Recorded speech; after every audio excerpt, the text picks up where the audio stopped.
Welcome back.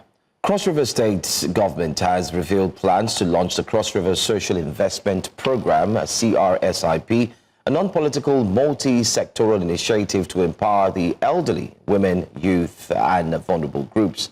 Now, this comes as Governor Bassey presented a 780.59 billion naira budget proposal for the 2026 fiscal year, describing it as a budget of inclusive growth aimed at deepening its administration's people-first philosophy and improving citizens' quality of life.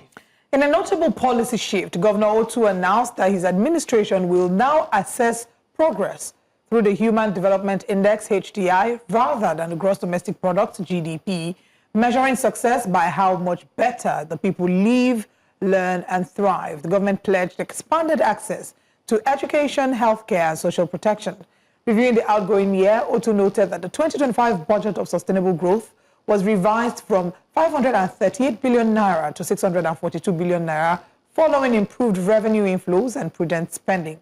He highlighted key achievements, including 95% routine immunization coverage, the maternal and neonatal mortality reduction initiative, and major road projects such as the Adiabo-Ikoneto Road, Esukutan Depot dualization, and the Yahe-Ebo-Wanakom axis. Joining us now this morning is the Commissioner for Information in Cross River State, Erasmus Ekpang. Good morning, and thank you for joining us. Yeah, good morning. Thank you so very much. Good morning, viewers. Yeah. Good morning. Thank you very much. Now, let's go to our first question and talk about the budget proposal. We can see that there's a 17% increase from last year's 642 billion naira. Cross River State now has earmarked 519.6 billion naira for capital projects, which is 67% increase for capital projects, and 260.96 billion naira, which is 33% for recurrent expenditure. Now, the economic sector receives about 421 billion naira, followed by 163 billion for social services. Now, let's talk about basically what the government will do in ensuring the effective utilization of this 67% capital expenditure allocation.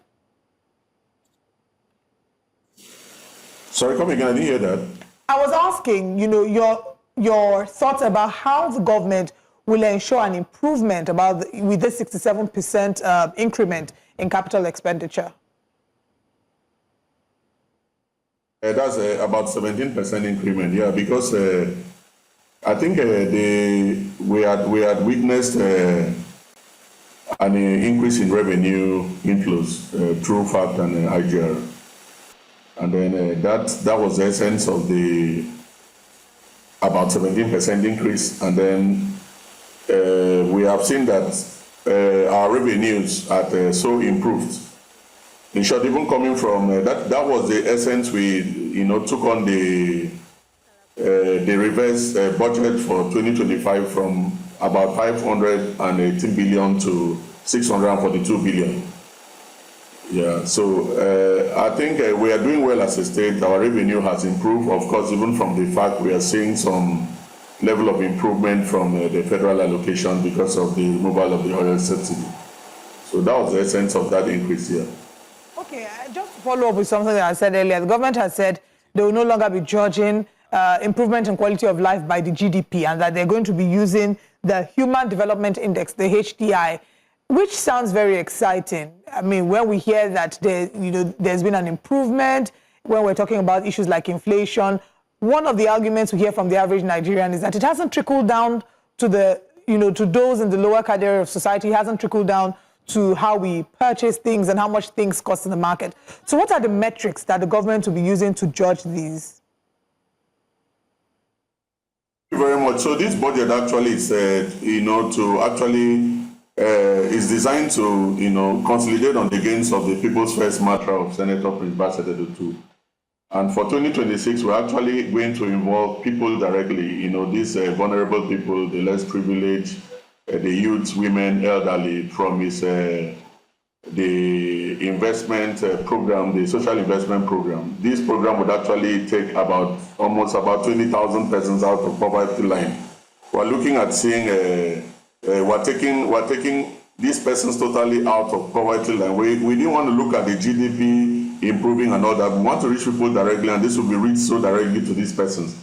And of course, we have about 20,000 persons that will be reached out of the 196 wards of the state, political wards of the state. And of course, it's not political, it's not tribe, it's for every other person that's residing in Cross River State and in this ward, so that they will feel the impact of this, this gesture personally.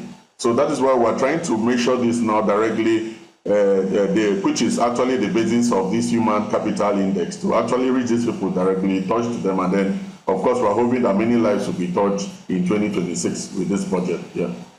All right.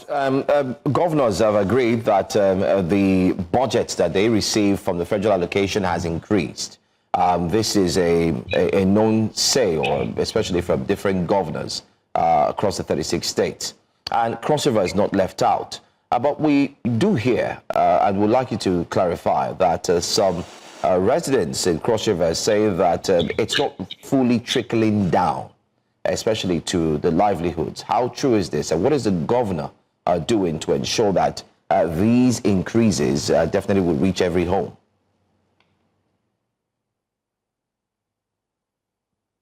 Sorry, you said what is trickling down? I didn't get that, please. Okay, all right. I said it is without a doubt that governors agree that they've received more in terms of the federal allocation. But you do have a situation where residents of Cross River State are saying that they are not feeling the impact. So can you shed more light on how Cross River is ensuring that the impact is felt, especially from the top to the bottom, now that the governor has more in terms of federal government allocation? So very much. It's just very, very clear and open that Cross River State hosts about a population of more than 4 million. And of course, when you talk of governance, we are, it's definitely not going to be 4 million reach and touch at the same time. Like looking at this social investment program His Excellency has launched, is actually trying to reach out to at least 20,000 persons from the 196 wards. Of course, it's not going to be every other person of the 4 million, but definitely people will be reached. And apart from that, we have a lot of policies and programs we have set in place that actually touch, the normal person on the roads. From, we take it from bottom to top. We are doing a lot of electricity projects. We are doing solar lighting. We're grading roads. States have been, earmarked for, for people to actually, utilize. Of late, the governor had actually settled out about 108 mini tractors to farmers and all that, and shared according to the wards and all that. So, like I said, definitely, it's not definitely going to be the whole 4 million people. We still have some pockets of persons that actually believe it should actually reach them, touch them personally and all that. But generally, if we talk about the social vices in the state, I think we have had so much improvement in the state under the administration of Senator Bassey. Almost every other sector is so well touched: the health, education, agriculture, aviation, and all that. So I think gradually, it's just about it's almost 3 years for us, 2 years some fractions. I believe generally people will actually see that social well-being improvement in the state. Lights now, they are still good roads. They can actually ply roads that were never done or ever existed in life. A lot of grants have been given for agriculture of late. His Excellency empowered about 400 persons with about 800 million naira. Most farmers going on with about 2 million naira each and all that. So they are in stages and structures. It's not definitely going to hit the 4 million people. But I want to assure you that Cross River State is in good hands, and we're doing very, very well to ensure that. One thing His Excellency does not joke with is it's borders on education, health, and of course infrastructure, and that's where we're thriving very, very well on. Let's look at the Lagos-Calabar coastal road. That's another conversation, because whether you like it or not, you cannot remove Calabar and the likes from that construction or infrastructure.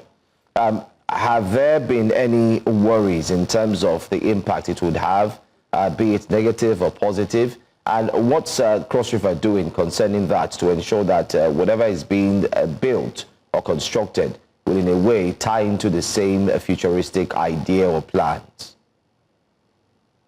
Very much. First of all, I want to commend President Ahmed Bola Tinubu for the gesture of trying to drag the road down to Calabar. And of course, thank the good luck we have from a very visionary leader and God-fearing leader, Senator Prince Bassey, because since his session as governor, a lot of wonderful, miraculous things have been happening to Cross River State and have put Cross River State in a better light, out there. Yes, the road is very, very important to us. Of course, the importance of the road outweighs the negative sides of the road. Of course, we know with these roads now, Cross River State is noted as producing one of the best species of cocos. Of course, we have oil palms and oil estates everywhere. We have a lot of agricultural produce that would actually easily be taken out, to the west.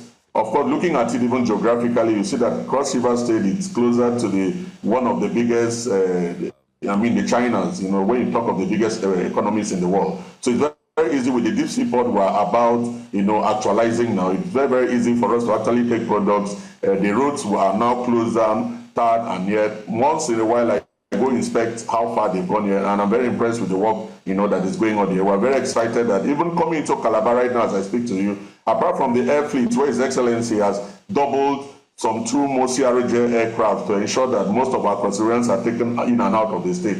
We have this very deplorable state of road, of Calabar to road, that is very difficult for us to access our neighbors in Uyo. So with this superhighway, honestly, it's going to create employment, it's going to boost our business. We have a lot we are doing when it comes to business in Cross. Held a lot of economic summit, and it's paying in for us. So we need to actually, be able to reach out to other neighboring, states, to actually sell most of our products, get them, engage them in a lot of things. And of course, it's going to bring development too. Most of our youths, our agreement where most of them would actually be employed, when it comes to supplying most of these raw materials for, the grading of this road. That would take a lot of criminals off the roads. And of course, it's going to woo so much investors into the state. So I think it's a very good one. It's highly commendable. And I pray so much that honestly, we see that this road comes to actually, be completed. Of course, Cross River State, you will now see a lot of agricultural produce and a lot of things we can sell out and easily take out to Lagos, Enugu, wherever, very, very easy. And that would even cut short, the cost of a lot of agricultural produce we do here. Absolutely. And even tourism, there's so much beauty that Cross River State holds. A number of us would love to explore it and have one beautiful direct access to Cross River from Lagos State. Such as the Calabar Festival. Is the Calabar Festival coming back? Is it being hosted this year? Sorry, come again. I was talking about the beauty that Cross River State holds. So many the beauty in terms of culture and tourism. And then I asked about the Calabar Festival. Are we having it this year? Calabar Carnival, it's one of the biggest products we sell out of Africa. We run the carnival as a country. We have one of the best and longest routes in Calabar. We have about a 12-kilometer walkway. We are actually celebrating 20 years of carnival since the inception of our past governor, Donald Duke.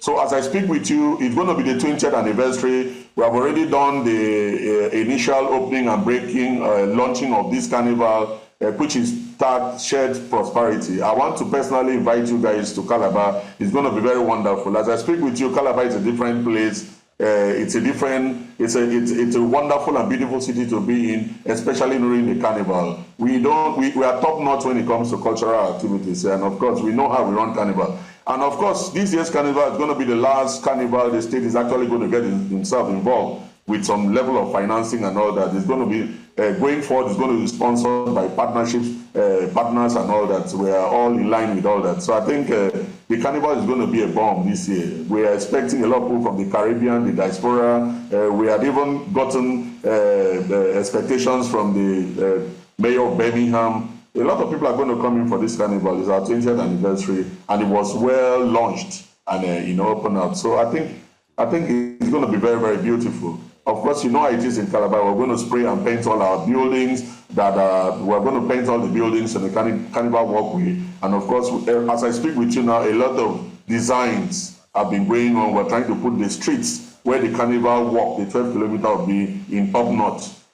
So you are invited actually. I'm inviting you guys to have an experience of what it is like. Management is happening. Maybe we'll come and present Breakfast Central live from the Calabar Carnival. Thank you very much to our Commissioner for Information in Cross River State, Erasmus Ekpang, for joining us this morning on Breakfast Central, and see you at the Calabar Carnival.